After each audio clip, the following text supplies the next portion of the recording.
Alors, on va commencer par les pouvoirs.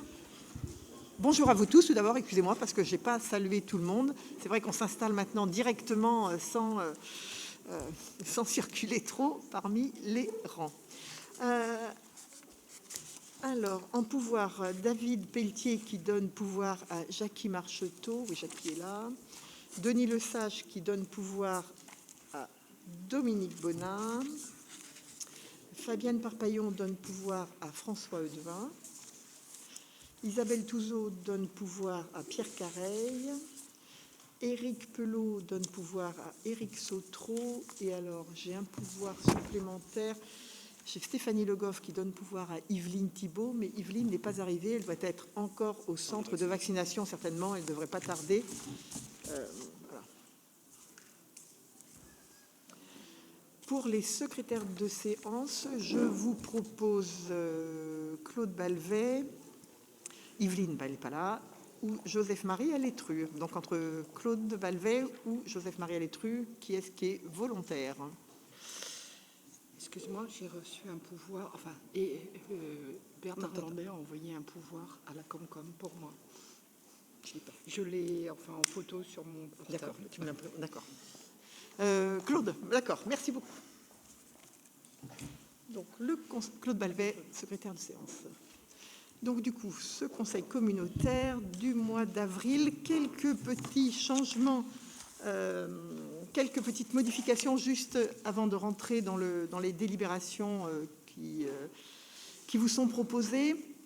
Tout d'abord, 2 suppressions de délibérations.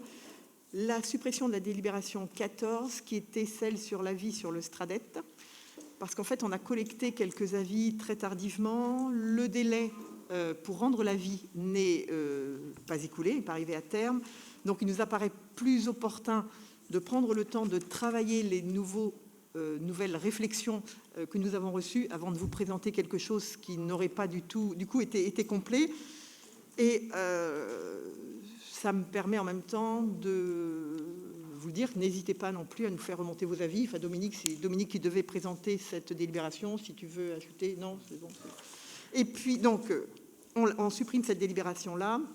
Et on a aussi une autre suppression qui est la délibération 19, qui concernait la vente de terrain à une entreprise qui, du coup, ne se porte plus acquéreur du terrain. C'était la société, Bruno, c'était la société... Mocoez. Voilà, c'est ça.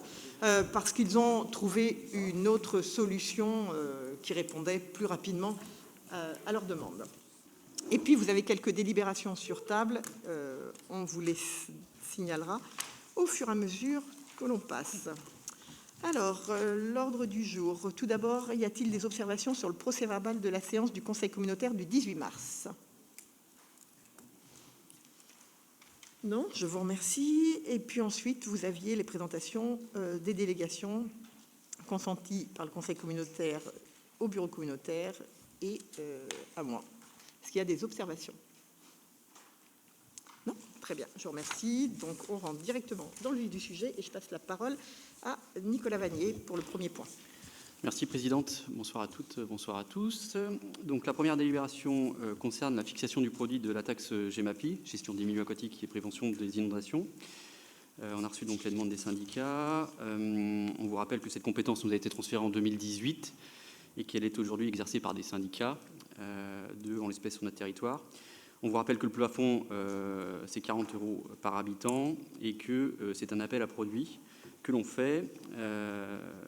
Et donc, cet appel à produits est exclusivement réservé à des travaux liés à l'exercice de cette compétence. Donc, ce qui vous est demandé au niveau du montant, c'est 1 343 238,42 €.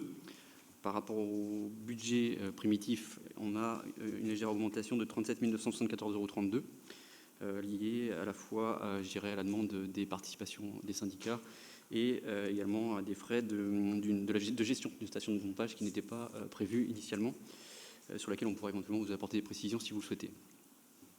Est-ce que vous avez des questions par rapport à cette taxe et ce produit? Pas de questions. À ce moment-là, je mets à vos voix. Est-ce qu'il y a des gens qui sont contre? Qui s'abstiennent? Parfait, merci. La délibération suivante concerne la modification des crédits de paiement sur l'autorisation de programme de la réhabilitation de la déchetterie de la Tranche-sur-Mer. Donc, vous le savez, c'est une compétence qui relève de la décision du Conseil communautaire, puisqu'on est sur une décision budgétaire. Au niveau de l'autorisation de programme, il n'y a pas de modification. On restera sur le montant de 1 040 400 €. Simplement, c'est les crédits de paiement qui glissent, puisque il vous est proposé ce soir d'inscrire 332 915 € de crédits supplémentaires, puisque les travaux avancent correctement. Là encore, on pourra peut-être, Pierre, faire un focus sur la date de livraison qui, de mémoire, doit arriver pour mai-juin, si j'ai bien tout compris. Bon, tu en diras 2 mots si tu veux par la suite. Donc, ce qui vous est proposé, c'est de modifier donc les crédits de paiement pour l'année 2021 et donc d'inscrire à 884 175 € et de maintenir donc encore une fois l'autorisation de programme à 1 40 400 €. Des questions par rapport à ça? Pas de questions, je le mets à vos voix. Est-ce qu'il y a des gens qui sont contre, qui s'abstiennent? Parfait, merci. Tu veux peut-être faire une précision maintenant ou pas sur la livraison?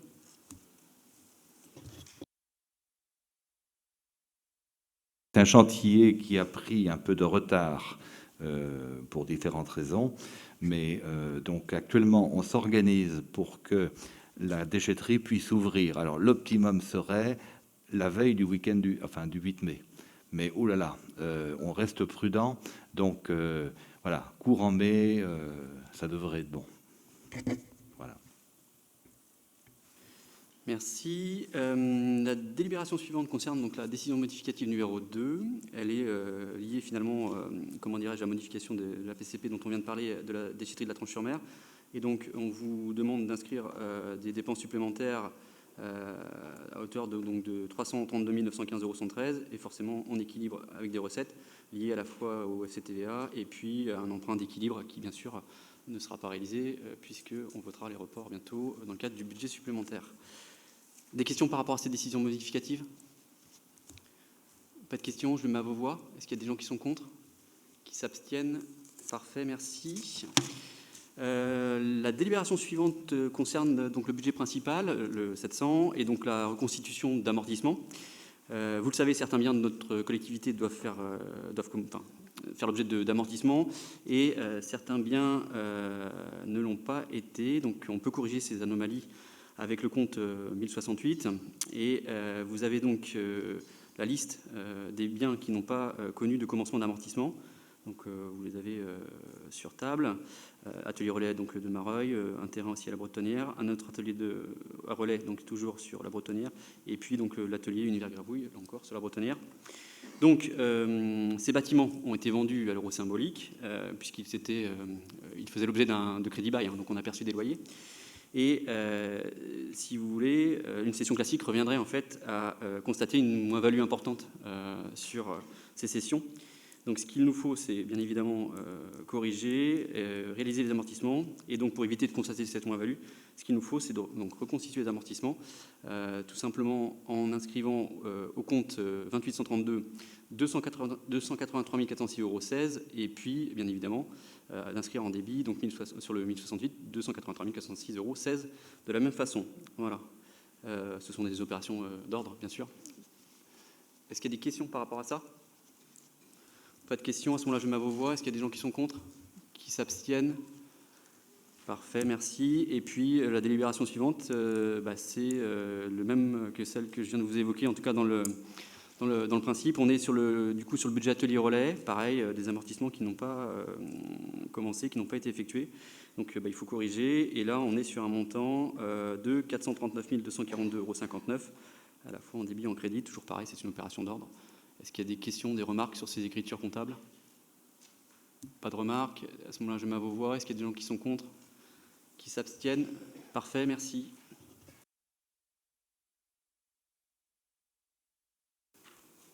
Merci beaucoup. Et je passe la parole à Éric Sautreau pour la délibération numéro 6, s'il te plaît. Merci, Présidente. Bonsoir à tous. Donc, le point 6 concerne la modernisation de l'éclairage pour 4 bâtiments intercommunaux avec le contrat territoire-région et l'approbation du plan de financement et demande de subvention.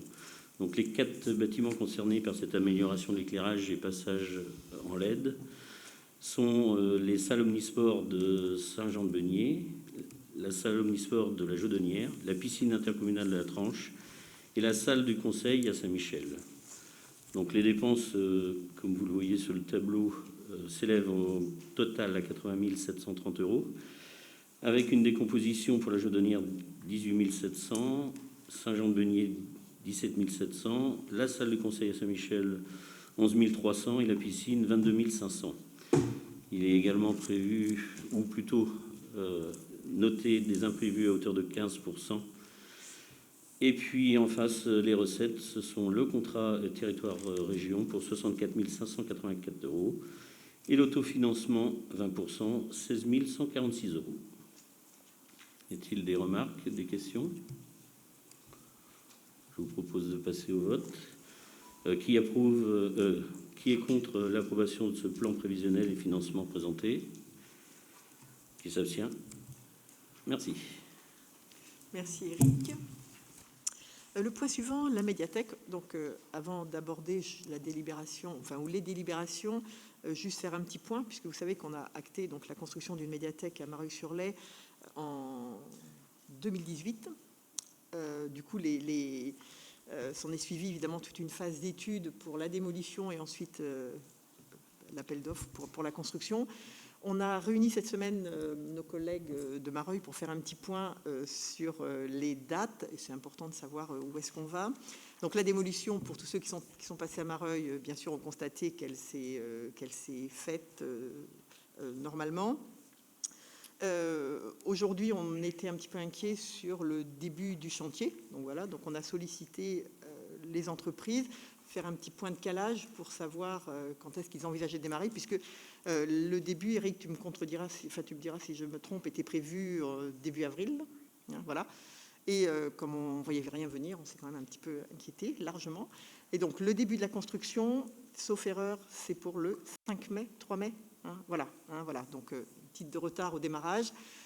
Par contre, on a bien insisté auprès des entreprises que le retard qui est pris aujourd'hui ne se répercute pas sur la fin du chantier.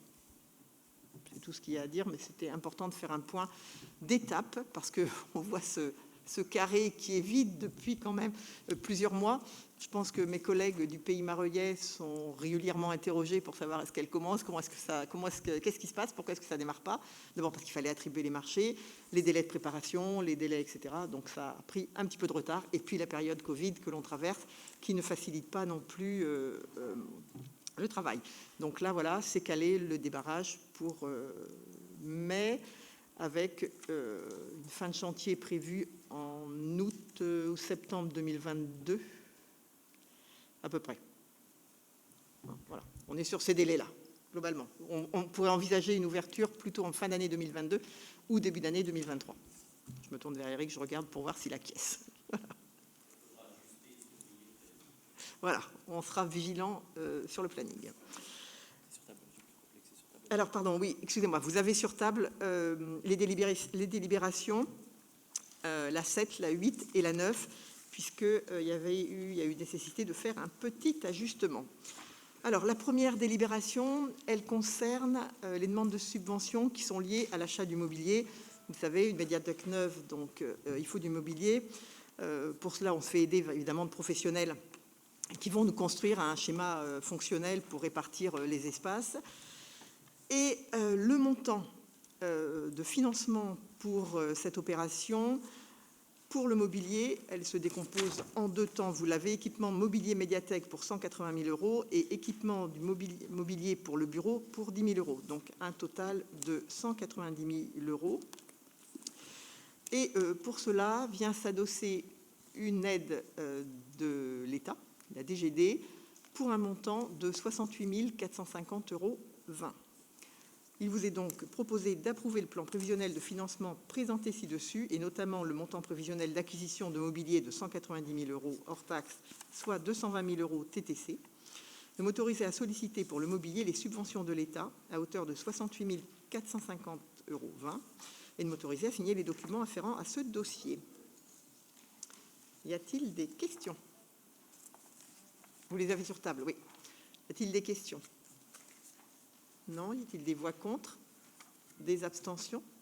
Non, je vous remercie.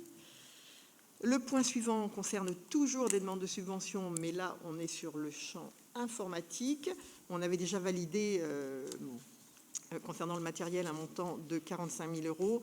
Et là, on est sur l'acquisition de logiciels, d'installation et de formation pour un montant de 30 000 €. En face, vous voyez qu'il y a des subventions qui sont inscrites. Elles cumulent, en fait, elles ne sont pas uniquement, évidemment, pour ce volet-là. Elles cumulent les champs qui sont liés à ce qui est informatique dans la globalité, informatique téléphonie. Donc, du coup, il vous est proposé d'approuver le plan prévisionnel de financement présenté ci-dessus, notamment le montant prévisionnel d'acquisition de logiciels, d'installation et de formation de 30 000 € hors taxe, soit 36 000 € TTC, de m'autoriser à solliciter les aides et subventions identifiées dans le plan de financement ci-dessus auprès des différents partenaires et de m'autoriser à signer tous les documents afférents au dossier. Y a-t-il des questions? Non, je me vois. Y a-t-il des voix contre? Des abstentions? Je vous remercie. La dernière délibération concernant la médiathèque, elle concerne l'acquisition des collections pour un montant de 131 000 €. Et pour ce faire, il vous est demandé d'approuver le plan prévisionnel de financement présenté ci-dessus, notamment le montant prévisionnel d'investissement pour l'acquisition de documents à hauteur de 131 000 €, soit 146 000 TTC, et le montant prévisionnel d'investissement pour la couverture des livres neufs à hauteur de 22 000 €, soit 26 000 € TTC. De m'autoriser de même à solliciter les aides et subventions identifiées dans le plan de financement et de m'autoriser à signer les documents afférents au dossier. Y a-t-il des questions? Je me vois. Est-il des voix contre?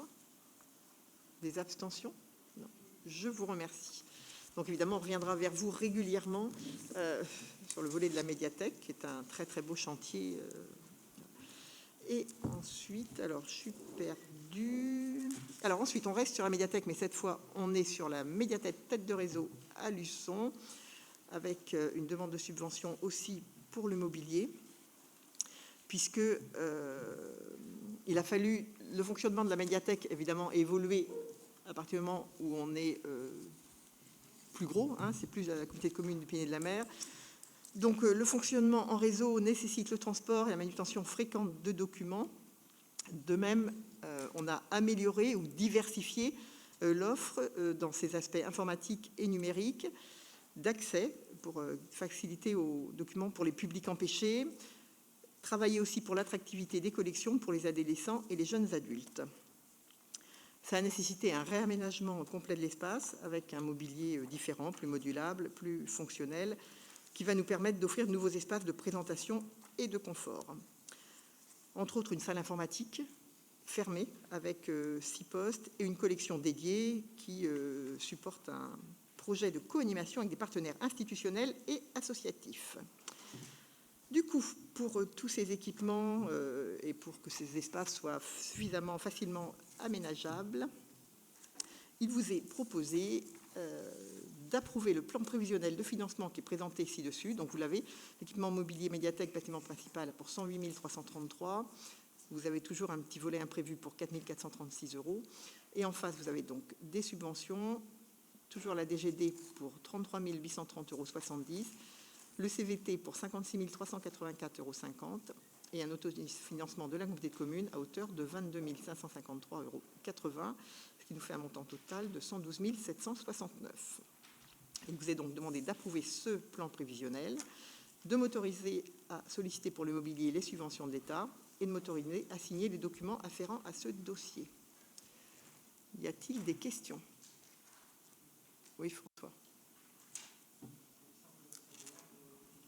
Des mobiliers existants, tout va rester Le devenir, pardon, j'ai pas entendu, excuse-moi. Du mobilier existant, c'est bien ça, non? Oui, le mobilier. Là, c'est un mobilier supplémentaire. Le reste ne bouge pas. En plus, pour un espace, en fait. Ah, d'accord. Guy veut prendre. Vas-y, Guy, si tu veux. À voir qu'est-ce qu'on en fait. Pour l'instant, on ne s'est pas encore posé la question. Par contre, ce qu'il faut savoir, c'est qu'on va aussi étudier, dans le cadre de le mandat, aussi le pôle culturel. Et ce mobilier-là, et pourra aussi être utilisé dans le nouveau bâtiment qui pourra être aménagé dans quelques années, peut-être 4, 5 ans. Voilà.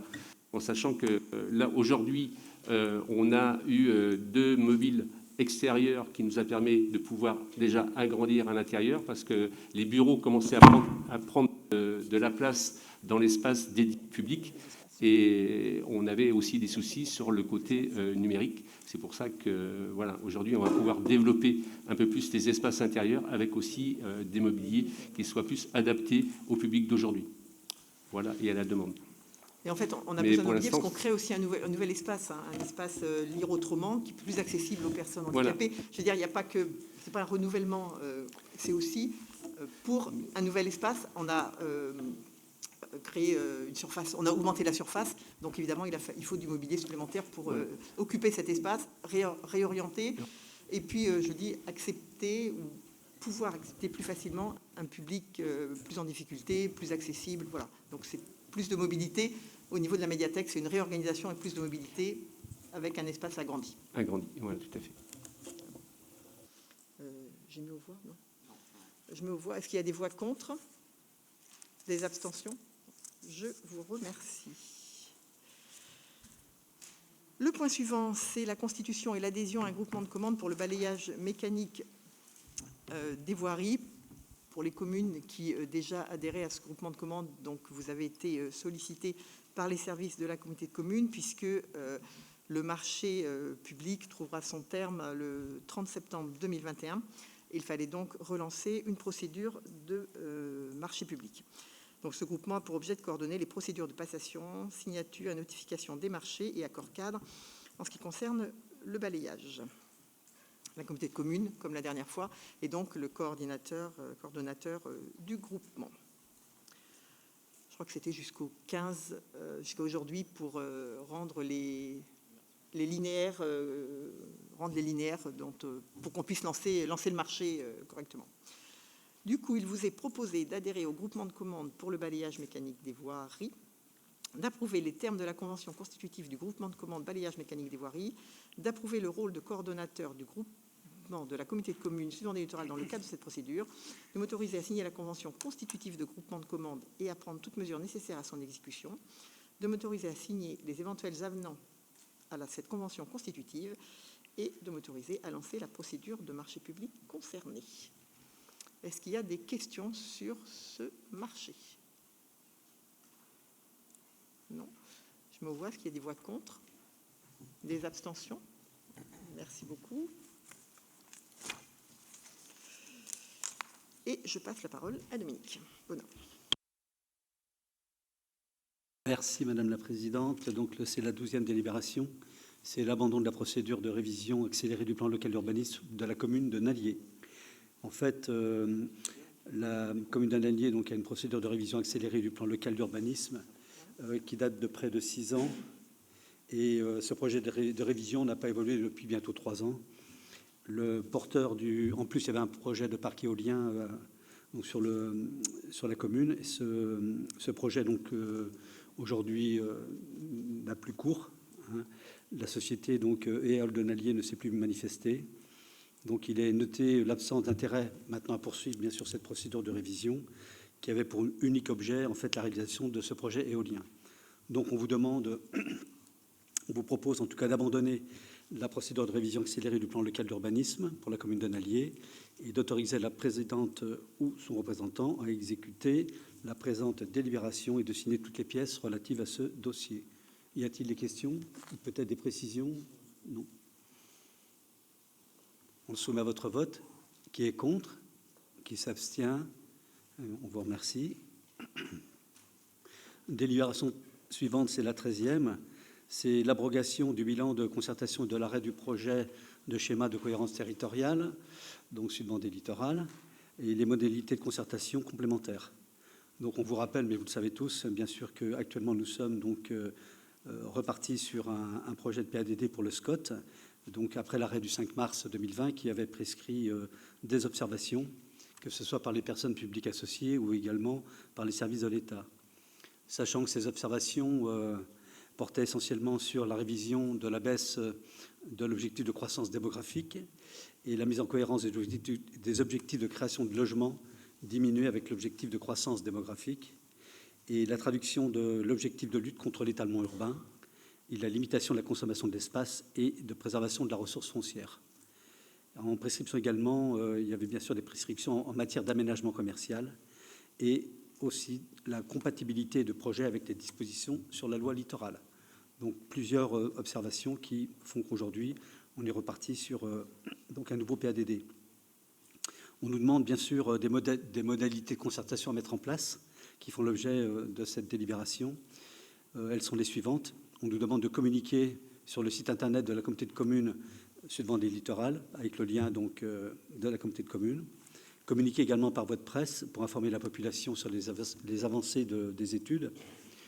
On nous demande aussi de mettre à disposition des documents concernant l'élaboration du SCOT, le recueil des avis, les remarques sur les supports papier au siège de la communauté de communes, donc à l'adresse du siège. Le maintien aussi d'une adresse courriel, qui est celle, donc bien sûr, scott@sudvendelittoral.fr, qui va permettre au public de s'adresser et d'adresser ses remarques, ses questions et ses contributions à l'élaboration du projet. Et nous aurons également 2 réunions publiques qui seront faites en présentiel, autant que possible, dans le cadre donc, de cette démarche. Donc il vous est proposé d'abroger la délibération en date du 5 mars 2020, tirant le bilan de la concertation et arrêtant le projet de schéma de cohérence territoriale, de valider les modalités de nouvelles concertations complémentaires applicables dans la procédure et d'autoriser la présidente à signer tous les actes et à prendre toutes les décisions relatives à ce dossier. Avez-vous des remarques, des suggestions? Non. Donc je le soumets à votre vote. Qui est contre? Qui s'abstient? Voté à l'unanimité, on vous remercie. Donc la 14e délibération, donc c'était l'avis, mais on l'a passé. 15e délibération, c'est un projet donc d'un service CER entre les villes de La Roche-sur-Yon et La Rochelle, avec une desserte de gare intermédiaire, notamment dans la halte de Nallier. Alors, cette délibération, j'en avais parlé à René, René Froment, qui est en charge des mobilités, parce que c'est vrai que ça peut concerner les mobilités et l'aménagement du territoire. On peut même le faire à 2 voix si tu veux, mais vas-y. Présenter la délibération, mais je voudrais quand même remercier l'aide, parce que cette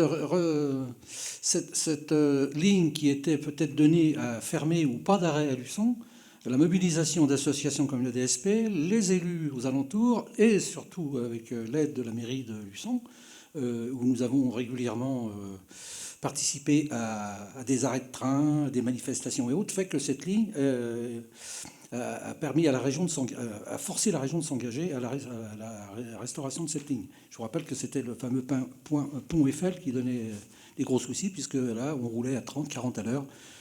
Et donc, bien sûr, c'était une ligne qui était plutôt laissée à l'abandon. Je rappelle que on a pris la semaine dernière, le mois dernier, on a pris la compétence mobilité, et que dans la mobilité, il est évident que la gare, les arrêts supplémentaires font partie de la mobilité. Deuxièmement, d'un premier temps, c'est pas peu loin le train. Dans un deuxième temps, c'est aussi un essor économique qui peut se faire aux alentours de ces arrêts. Je rappellerai qu'il n'y a pas que la commune de Nallier qui a demandé un arrêt. Il y a Champ-Saint-Père, il y a Velluire, et puis il y a aussi Maran. Et il y en a d'autres sur la ligne, jusque de La Roche-sur-Yon jusqu'à La Rochelle. Donc je pense que c'est un plus pour notre territoire. C'est un plus pour notre territoire, et ça rentre en plein dans notre compétence mobilité. Donc la région va faire un gros effort financier, c'est plus de 130 ou 140 millions d'euros. Et donc on a tout intérêt à faire bloc. Il y a déjà 8 communes qui ont signé une lettre auprès de la présidente de la région. Il y a eu peut-être on n'a pas eu encore de réunion, mais je sais qu'au niveau des techniciens de la communauté de communes, il y a eu des réunions déjà. Donc il n'y a rien de gagné, mais on a intérêt à tous pousser dans le même sens. Donc 8 communes ont signé un courrier, mais c'est l'ensemble des 44 communes qui sont concernées, je précise. Donc ça, si on pouvait avoir cet arrêt à un allié, c'est évident que les communes autour, c'est un plus. Voilà. Donc je laisserai M. Bonnat présenter la délibération, tout en pensant que c'est finalement ces transcommissions, hein, parce qu'il n'y a pas que la commission mobilité ou la commission aménagement du territoire, il y a aussi la commission économique, il y a aussi le PACET, puisque je rappelle que tout ça c'est fait. Le train, c'est pas peu loin. Voilà. Je laisse donc M. Bonin présenter l'acte. Si je peux rajouter quelque chose concernant la région. Oui, vas-y. Ah bah oui, t'es la région, toi. Ouais. Oui, quand même. Pour le coup, là, par rapport à la halte TER en Allier et par rapport à cette ligne, on a tous conscience. Et en plus, c'est un problème qui est quand même ancien. Hein. C'est-à-dire, c'est pas depuis hier que cette ligne est en mauvais état. Après, on ne débloque pas non plus les sommes d'argent comme ça en claquant des doigts et en faisant les travaux comme ça du jour au lendemain. Par rapport à cette question-là, justement, de désenclavement, ou en tout cas, même plus que désenclavement, c'est peut-être ouvrir le champ des possibles et pour optimiser finalement cette ligne, c'est une problématique qui est clairement évoquée là, de plus en plus régulièrement, à la fois par la présidente, certes, mais aussi par son vice-président, Roch Brancourt, en charge des transports. Donc, pour le voir assez régulièrement, c'est plus on avance et plus c'est quelque chose qui est présent, en fait, en tout cas dans le discours et dans les priorités au niveau des transports à l'échelle de la région et en l'occurrence plus précisément pour le sud Vendée. Voilà. Mais c'est vrai qu'il faut aussi du temps. C'est-à-dire que d'où l'intérêt à la fois d'avoir, comme tu l'as dit, une demande de plusieurs élus pour faire bloc. Et il faut du temps parce que, mine de rien, la région, c'est quand même si on n'a pas une région qui a fusionné avec d'autres régions, une région, ça reste quand même assez grand. Et il faut que le lien se fasse entre à la fois l'échelon régional et l'échelon local. Et quelque chose qui peut paraître évident à l'échelle locale, se le représenter clairement, il faut du temps aussi. Donc ça demande aussi des déplacements sur le terrain, mais c'est en train de se faire. Donc ça va venir, mais c'est pas à toi que je vais apprendre que le temps en politique, il est toujours plus long que le temps d'un particulier. Voilà. Mais on est sur la bonne voie pour rester sur les transports. Non, alors juste, il n'y a pas de polémique à avoir. Hein, mais je pense que quand on voit, par exemple, que la région s'engage dans le train La Roche-sur-Yon-les Herbiers, je me dis que c'est très bien, hein, moi je suis pour à 100%. Je me dis qu'il faut qu'aussi que nous, dans le sud Vendée, on puisse avoir comme tu l'as dit, et je suis d'accord avec toi, c'est pas comme ça que ça arrive. Hein, on est bien d'accord. Donc, je rappelle quand même que le 31 juillet, normalement, hein, ça devrait remarcher. Hein, donc, oui, normalement, oui. Voilà, normalement. Hein. Mais il n'y a pas de raison. A priori, mais le Covid fait peut-être que... Mais ils sont bien partis, hein, parce qu'on reçoit régulièrement du courrier, et je pense qu'il y a un suivi de chantier qui est bien réalisé. Voilà ce que je voulais dire. Je ne vais pas aller plus loin. Je vais laisser la parole à M. Bonin. Alors, je vais juste compléter, merci beaucoup les uns et les autres, juste compléter qu'en effet, on a donc sollicité les services de la région. On a une réponse nous disant qu'une étude allait être faite. On a ce soir ce projet de délibération. Au-delà de ça, avec Bruno, nous avons écrit pour cette semaine. Hein. Enfin, on va l'annexer, si vous en êtes d'accord, on l'annexera à la délibération. Préparer un courrier à l'attention de M. Brancourt pour qu'il puisse venir sur le site pour évaluer de Nallier, pour évaluer la faisabilité. On se permet de dire dans le courrier que les travaux opérationnels, vraiment de remise en état de l'accès, semblent peu importants et que la commune est prête à les engager rapidement. Donc voilà, donc j'en avais parlé à Philippe, hein, j'ai prévenu qu'on allait faire un courrier de façon à ce qu'on puisse appuyer cette délibération. Et on échangeait avec Nicolas à l'instant en disant peut-être que c'est intéressant aussi qu'il y ait une motion de soutien qu'on puisse vous envoyer, que vous puissiez prendre et qui puisse être aussi envoyée au service de la région pour montrer vraiment notre volonté de cet arrêt pour le désenclavement, pour le développement de notre territoire.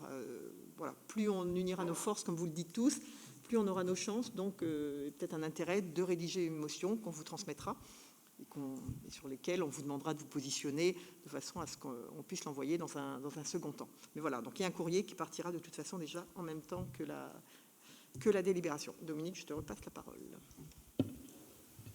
Merci. À savoir que cette délibération qu'on vous propose ce soir, elle s'appuie en fait sur des statistiques qui ont été faites il y a maintenant un an. C'était en janvier 2020, enfin même un peu plus d'un an. 2020, donc oui, c'est ça, un peu plus d'un an. Des statistiques avaient été faites parce que on est tous les maires de la ligne entre La Rochelle et La Roche-sur-Yon, on se voit régulièrement. Et donc c'est une analyse de besoins que nous avions exprimée. Il s'avère qu'aujourd'hui, donc, quand on regarde sur Nallier, on pourrait estimer qu'il y aurait à peu près 192 montées quotidiennes si à Nallier il y avait un arrêt. Donc ça reste quand même quelque chose d'intéressant dans une projection à 7 ou 8 ans. Donc voilà, c'est un petit peu pour ça que cette délibération est prise. Maintenant, comme l'exprimait tout de suite la présidente Brigitte, donc il y a effectivement, par l'intermédiaire de la région veut peaufiner un petit peu plus ses résultats et ils viennent de diligenter une étude justement sur un comptage, sur de nouvelles statistiques. Alors on espère que celles que nous prendra la région seront les mêmes que celles que nous avions faites, nous, à l'époque, et comme ça pourrait conforter tout le monde. Après, effectivement, les aménagements, je crois, sur Nallier ne sont pas si conséquents que ça, donc c'est quelque chose qui sera intéressant. L'ouverture de la ligne, effectivement, comme le disait René à l'instant, est programmée le 31 juillet. Nous sommes en train de travailler, j'ai reçu d'ailleurs la DSP avant-hier à la mairie de Luçon, avec l'association de défense du service public du secteur de Luçon, pour que justement ce 31 juillet, peut-être on fasse quelque chose en gare de Luçon pour montrer qu'on est bien heureux que le train s'arrête et reparte, mais que pour autant on a encore des revendications à exprimer, notamment justement ces fameux arrêts dans les quelques gares, entre celles qui nous concernent en tout cas Nallier, sur notre territoire, et puis bien évidemment un TER supplémentaire que l'on espère à partir de l'année prochaine. Donc ça ferait donc un 4e TER sur la ligne. Et puis bien sûr la rénovation de la seconde voie qui, on peut espérer, se fera un jour. Comme le disait à l'instant Philippe, il faut du temps, laisser du temps au temps, parce que c'est encore plus de 100 millions d'euros qu'il faudra mettre sur la table pour la deuxième voie. Ce qui nous rassure vraiment, pour en avoir rediscuté justement il y a quelques jours, c'est que toute la signalétique est en place pour la deuxième voie. Les terrassements sont déjà ont été faits avec la mise en place de la nouvelle voie, donc on peut quand même être assez confiant. Maintenant, par contre, il faut se battre sur des arrêts supplémentaires, sur des TER pour désenclaver le territoire et dans le cadre de la mobilité. Voilà, c'est juste ce que je voulais rajouter. Donc voilà, la délibération qu'on vous propose, donc c'est qu'effectivement, il y a une étude statistique qui a été faite, qui est évaluée à près d'1 million quand même de voyageurs sur la fréquentation du service TER entre La Roche-sur-Yon et La Rochelle, donc pratiquement, avec environ 24 000 visiteurs, la fréquentation annuelle de la halte ferroviaire sur la halte ferroviaire de Nallier quand même. Voilà ce qui serait envisagé. La mise en place d'un TER entre La Roche-sur-Yon et La Rochelle avec une halte intermédiaire sollicitée par la commune de Nallier participe à la mise en œuvre de la politique de la communauté de communes en matière d'aménagement du territoire, d'environnement et on pourrait même rajouter de mobilité. La communauté de communes suivant les littorales a saisi la région des Pays de la Loire pour demander que soit lancée une étude et une programmation d'un service TER entre La Roche-sur-Yon et La Rochelle avec une desserte dans les gares intermédiaires, dont celle de Nallier. C'est exactement le propos. Donc il vous est proposé de valider que le projet de mise en service d'un TER entre La Roche-sur-Yon et La Rochelle avec une halte intermédiaire sur la commune de Nallier participe à la mise en œuvre de la politique de la communauté de communes en matière d'aménagement du territoire, d'environnement et de mobilité, de charger la présidente de saisir officiellement la région des Pays de la Loire pour que soit ordonnée une étude et une programmation des services TER entre les villes de La Roche-sur-Yon et La Rochelle, avec une desserte dans les gares intermédiaires, dont notamment celle de Nallier, et d'autoriser la présidente à toute initiative en vue de l'aboutissement de cette demande auprès de la région des Pays de la Loire. Avez-vous des remarques, des suggestions? Non? Très bien. Écoutez, on le soumet à votre vote. Qui est contre? Qui est pour? Et voilà, tout le monde suit. C'est bien. Je m'excuse, c'était qui s'abstient. Donc, votez à l'unanimité, je vous en remercie. Si je peux me permettre, je voudrais juste bien sûr. remercier la présidente, vous remercier tous pour ce vote. Ça me paraît bien évidemment, comme tu le disais, extrêmement important pour la région. C'est extrêmement important pour Nallier. Il faut absolument désenclaver cette partie. Les gens tournent en rond, ont des difficultés à aller à d'autres endroits. Tout le monde n'a pas de voiture, tout le monde n'a pas d'autres moyens que le train. Et ne pas avoir ce train, quand on le voit, on ne va pas le regarder passer pendant 10 ans, quoi. Ça serait pour moi une catastrophe. Donc voilà, je voudrais vraiment vous remercier. Puis plus vous nous donnerez plus de support, plus j'espère on aura cet arrêt. Merci. Après, je le redis, il y a vraiment une volonté, et ça a vraiment évolué là récemment par rapport à ce sujet, quoi. C'est pas simplement pour parler et prendre la parole là devant tout le monde. Là. Il y a vraiment une prise en compte de la présidente et de Roch Brancourt, qui habite Angers, donc Nallier ne connaît pas.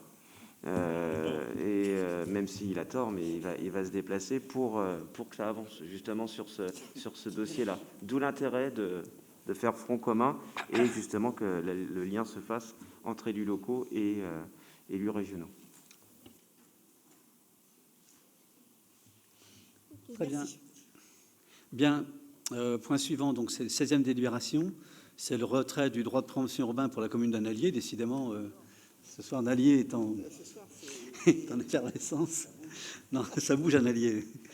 Non, simplement, c'est rappeler qu'on a une convention tripartite, bien sûr signée entre la communauté de communes, l'EPF, donc l'établissement public foncier de la Vendée, et la commune de Nallier, dans le cadre d'une étude en vue de réaliser un projet de renouvellement urbain à vocation d'habitat dans le secteur que vous connaissez tous, qu'on appelle les petites puces. Donc, il y a des parcelles cadastrées qui vous sont nommées ici. Donc, l'AO 56, 57, 58, 241, 242, 244, 245 et 295. Ces parcelles d'une superficie d'environ 5 940 m² sont classées en zone UE, 2AU au plan local d'urbanisme de Nallier. Dans le cadre de cette opération, la commune de Nallier souhaiterait que soit délégué à l'établissement public foncier de la Vendée l'exercice du droit de préemption urbain sur le secteur présenté ci-dessous. Cette délégation partielle du droit de préemption urbain à l'établissement public foncier ne peut être envisagée sans qu'au préalable, la communauté de communes ait procédé au retrait de l'exercice de droit urbain à la commune de Nallier sur ce même secteur. Donc, on vous propose de retirer l'exercice de droit de préemption urbain à la commune de Nallier sur ce secteur, voilà, afin que l'établissement public foncier puisse ensuite agir. Avez-vous des remarques, des suggestions concernant cette délibération? C'est classique. Qui est contre? Qui s'abstient? Voté à l'unanimité, je vous en remercie.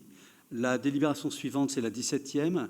Donc, c'est la délégation du droit de préemption urbain à l'établissement public foncier de la Vendée, commune de Nallier toujours. En fait, c'est la suite logique, c'est-à-dire qu'on vous demande de déléguer l'exercice du droit de préemption urbain à l'établissement public foncier de la Vendée sur le secteur défini tel qu'on vous l'a précisé, entre la commune de Nallier, établissement public foncier de la Vendée, et la communauté de communes, sachant que l'exercice de droit a été retiré au préalable à la commune de Nallier, et maintenant la communauté de communes peut effectivement décider de déléguer l'exercice de droit de préemption urbain à l'EPF de la Vendée, tout simplement. Avez-vous des remarques, des suggestions? Non. Je le soumets à votre vote. Qui est contre? Qui s'abstient? Voté à l'unanimité, je vous en remercie. Merci beaucoup. Je vais reprendre la main donc sur la délibération 18 qui concerne le lieu-dit Poilfeu sur la commune de la Réorte. Juste un peu d'histoire. Ce site qui a été exploité pendant de nombreuses années était laissé plus ou moins à l'abandon, si je peux me permettre, avec Magali.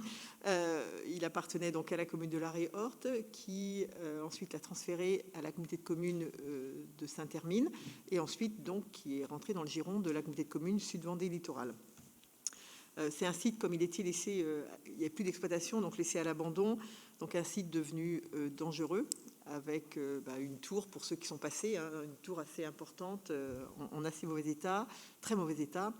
Mais par contre, c'est un espace naturel sensible, et c'est dans la continuité d'un espace naturel sensible du conseil départemental. Ce lieu, il était squatté, enfin franchement, il était très très abîmé.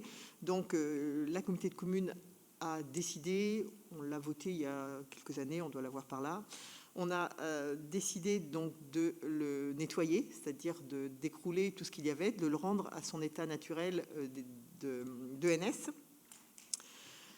Dans le même temps, le conseil départemental a décidé, lors d'une session, d'étendre ses propriétés en espace naturel sensible, et ils nous ont sollicité pour acquérir ces parcelles. Bon, voilà, on a discuté, on s'est rencontré avec, bien sûr, Magali Grelot, enfin Jean-Claude Auvinet avant, puis ensuite Magali maintenant, pour connaître le devenir et ce qu'on allait faire de ces parcelles. Il nous a semblé pertinent de pouvoir les rétrocéder au conseil départemental, sachant que c'est vraiment une continuité de NS, donc on sait très bien qu'ils vont l'entretenir dans cette même dynamique et que ça va contribuer à l'aménagement et à l'entretien au niveau de notre territoire, et particulièrement sur la commune de La Réorte. On a donc sollicité France Domaine qui a donné une valeur de 2210 €. Et donc, compte tenu de ce classement en ENS, je vous propose la délibération suivante, et puis ensuite vous me direz si vous avez des observations.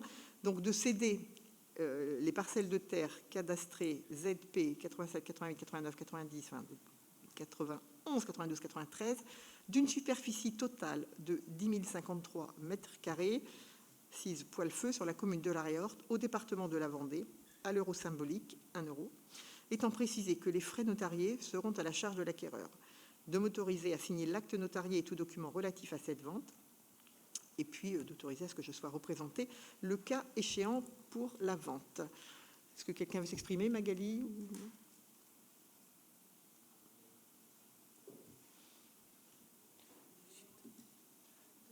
Non. Bonsoir. Les éléments d'histoire, vous les retrouverez sur le site de la mairie de La Réorte. Je tenais à préciser, par contre, le travail qui a été fait, notamment par Madame Mercier, le suivi des travaux de démolition, qui n'était pas si simple que ça, puisqu'effectivement, c'est un site qui a été vandalisé, qui a été squatté, donc il y avait énormément de produits dangereux pour la sécurité publique. Donc voilà, c'était féliciter ce travail qui a été conduit comme main de maître, et préciser effectivement que c'est dans la continuité des espaces naturels sensibles aux abords du Lay. Donc voilà, c'est vraiment aux abords du Lay. C'est un très beau site aujourd'hui, démoli, et nous allons, si effectivement vous actez cette délibération, poursuivre un aménagement comme il se doit dans le cadre des espaces naturels sensibles, et pouvoir échanger avec le département pour envisager, rappeler un peu des éléments d'histoire sur ce site. Voilà, un peu de signalisation, mais très sommaire, puisque Dame Nature doit reprendre sa place. C'est tout. Merci Magali. Est-ce qu'il y a d'autres observations sur ce site? Non. Donc on va mettre aux voix.